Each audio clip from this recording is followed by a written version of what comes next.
Hello friends, welcome to Nirmala's kitchen. இன்றைக்கி நம்ம தாவண்கேரை பெண்ணை தோசை வீட்டில் எப்படி செய்யுதுன்னு பார்க்கலாம். அதுக்கு முன்னாடி நம்ம சேனல் சப்ஸ்கிரைப் பண்ணிவிட்டு பெல் சிம்பிள் தட்டிடுங்க. இன்றைக்கி நம்ம தோசை மட்டும் செய்யலைங்க, அது கூடவே சட்னியும் செய்கிறோம், அதுக்கப்புறம் உருளைக்கிழங்கும் செய்கிறோம். வாங்க எப்படி செய்யுதுன்னு பார்க்கலாம். முதல்ல நம்ம ஒரு பாத்திரம் எடுத்துக்கலாம் அரிசி ஊற வைக்கிறதுக்கு. நான் 2 கப் அளவுக்கு நான் அரிசி ஊற வச்சுருக்கேன். இது பச்சை அரிசி தான் ஊற வச்சுருக்கேன், தோசை அரிசி ஊற வச்சுருக்கேன் நான். 1/4 கப் அளவுக்கு உளுத்தம் பருப்பு எடுத்துக்கலாம். நம்ம குண்டு உளுத்த பருப்பு தான் எடுத்துருக்கோம். 1 டீஸ்பூன் வெந்தயம் சேர்த்துருக்கோம். இது 3 ஒரே பாத்திரத்தில் நம்ம சேர்த்துக்கலாம். சேர்த்துட்டு இதை நல்லா ஒரு 3லேருந்து 4 முறை கழுவி எடுத்துன்னு வந்துடலாம். நம்ம இந்த தண்ணி நல்லா க்ளீனாக தெரிகிற வரைக்கும் நம்ம கழுவி எடுத்துக்கலாம். கழுவி எடுத்த பிறகு நம்ம தண்ணி ஊற்றி, நல்ல தண்ணி ஊற்றி நம்ம ஒரு 5 மணி நேரத்துக்கு நம்ம இந்த அரிசியை ஊற வச்சுக்கலாம். நம்ம அரிசி இப்போ நல்லா கழுவியாச்சு. நம்ம இப்போ தண்ணி ஊற்றி இதை ஒரு 5 மணி நேரத்துக்கு நம்ம ஊற வச்சுக்கலாம். மாவு ஆடுறதுக்கு முன்னாடி ஒரு அரை மணி நேரத்துக்கு முன்னாடி நம்ம இதில் பொரி ஊற வைக்கணும். பொரி ஊற வச்சு எடுத்துக்கலாம். நம்ம இப்போ அரிசி நல்லா ஊறிடுச்சு. பொரி எதுக்கு போடுறோன்னா, இந்த தாவண்கேரை பெண்ணை தோசைக்கு பொரி தான் இம்பார்ட்டண்ட்டாக போடணும். நம்ம சாதம்லாம் போடக்கூடாது. பாருங்கள், நான் 1 கப் அளவுக்கு பொரி எடுத்துருக்கிறேன். இந்த பொரியை நம்ம சேர்த்துட்டு இதை நல்லா கழுவி ஒரு அரை மணி நேரம் இதை நல்லா ஊற வச்சுட்டு, அதுக்கப்புறம் நம்ம ஆட்டும் போது அரிசி கூடவே இதை சேர்த்து ஆட்டி எடுத்துக்கலாம். இப்போ இது பொரி நல்லா ஊறிடுச்சு. இது உப்பு பொரி தான் எடுத்துருக்கோம். இது நல்லா கழுவிட்டு எடுத்துக்கலாம். நம்ம இதில் மண் தூசி இருக்கும்.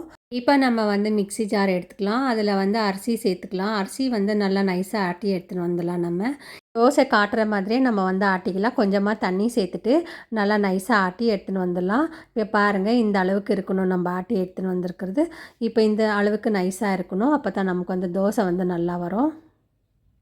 இந்த அளவுக்கு நம்ம ஆட்டி எடுத்துக்கணும். பாருங்கள், நல்லா நைஸாக இருக்க மாவு. இப்போ நம்ம இதை வேறு பாத்திரத்தில் சேர்த்துக்கலாம். நம்ம சேர்த்துட்டு மிச்சம் இருக்கிற அரிசி கூட நம்ம ஆட்டி எடுத்துன்னு வந்துடலாம். இப்போ நம்ம இந்த செகண்ட் டைம் ஆட்டும் போதோ நம்ம பொரி சேர்த்து நம்ம ஆட்டிக்கலாம். பொரி சேர்க்கும் போதும் தோசை நல்லா ஒரு டேஸ்ட்டு கொடுக்கும் நமக்கு. சாதத்தோட பொரி தான் டேஸ்ட்டாக இருக்கும் இந்த பெண்ணை தோசைக்கு.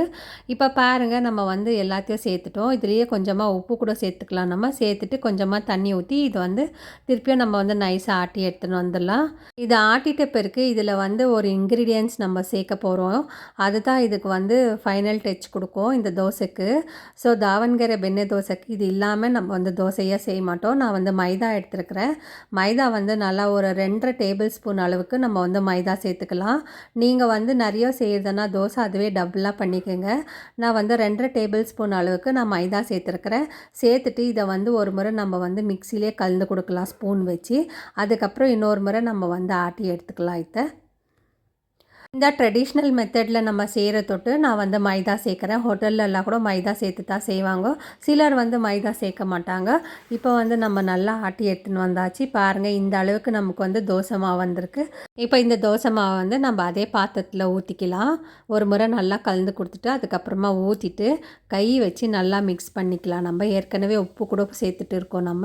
நம்மளுக்கு புளிக்காதுன்றதுனால நான் நைட்லேயே இதை நல்லா நம்ம கரைச்சி வச்சிடலாம். மாவை காலையில் நல்லா புளிச்சு வந்துடும். இப்போ இந்த அளவுக்கு இருக்குது பாருங்கள், மாவு நல்லா நைஸாக இருக்குது. இப்போ இது 10 மணி நேரத்துக்கு நம்ம மூடி போட்டு வச்சிடலாம். இப்போ காலையில் ஆயிடுச்சு, நல்லா புளிச்சு வந்திருக்கு பாருங்கள் மாவு. இந்த அளவுக்கு நமக்கு புளிச்சு வந்தால் தான் தோசை ரொம்ப நல்லா வரும். தண்ணியெல்லாம் எதுவும் ஊற்றுறது தேவையில்லை. இதுவே கரெக்டான கன்சிஸ்டன்சி தான். இதை கரண்டி வச்சு நல்லா ஒரு முறை நல்லா கலந்து எடுத்துக்கலாம். நம்ம இது கரண்டி வச்சு நல்லா நம்ம கலந்துக்கலாம். இந்த அளவுக்கு புளிக்கும் போது தான் நமக்கு தோசை நல்லா வரும். டேஸ்ட் கூட நல்லா இருக்கும். இப்போ இதில் 1/4 டீஸ்பூன் அளவுக்கு சர்க்கரை சேர்த்துக்கிறேன் நான். சர்க்கரை ஆப்ஷனல் தான். இது ப்ரௌனாக வரும்ன்றதுனால நம்ம சர்க்கரை சேர்க்க போகிறோம். உங்களுக்கு வேண்டாம்னா, விருப்பம் இல்லைன்னா நீங்கள் ஸ்கிப் பண்ணிக்கலாம். இப்போ இது நல்லா கலந்தாச்சு. நம்ம தண்ணி வேணும்னா இன்னும் கொஞ்சம் சேர்த்துக்கலாம். இல்லை நமக்கு இதே கன்சிஸ்டன்சி போதும்னா இதே நம்ம வச்சுக்கலாம். இது இருக்கட்டும். இப்போ நம்ம ஒரு சட்னி ஆட்டலாம். இதுக்கு ஒரு அரை கப் அளவுக்கு தேங்காய் எடுத்திருக்கேன் நான். அது வச்சுக்கலாம் நம்ம. அதுக்கப்புறம் 4லேருந்து 5 பச்சை மிளகாய் எடுத்திருக்கேன். அது எண்ணெயில் வறுத்து வச்சுருக்கேன். அதுக்கப்புறம் 2 ஏலக்காய், கொஞ்சமாக உப்பு. இதை மிக்ஸி ஜாரில் சேர்த்துக்கலாம். நம்ம சேர்த்துட்டு இது நம்ம அரைச்சி எடுத்துக்கலாம். இந்த மாதிரி சட்னி ஆட்டும் போது தான் ரொம்ப அட்டகாசமான டேஸ்ட்டில் இருக்கும். ஏலக்காய் டேஸ்ட்டுக்கு தான் சேர்க்குறது. இது ரொம்ப நல்லா டேஸ்ட் கொடுக்கும் நமக்கு. ஸோ இப்போ இது இந்த சட்னி நம்ம ஆட்டி எடுத்துக்கலாம். வெண்ணெய் தோசைக்கு இது வந்து ஸ்பெஷல் சட்னியாக தான் இது வந்து நம்ம வந்து சாப்பிட போகிறோம். இப்போ இது அவ்வளோதான், இது வந்து தாளிக்கக்கூடாது, அப்படியே வச்சு நம்ம சாப்பிட்லாம்.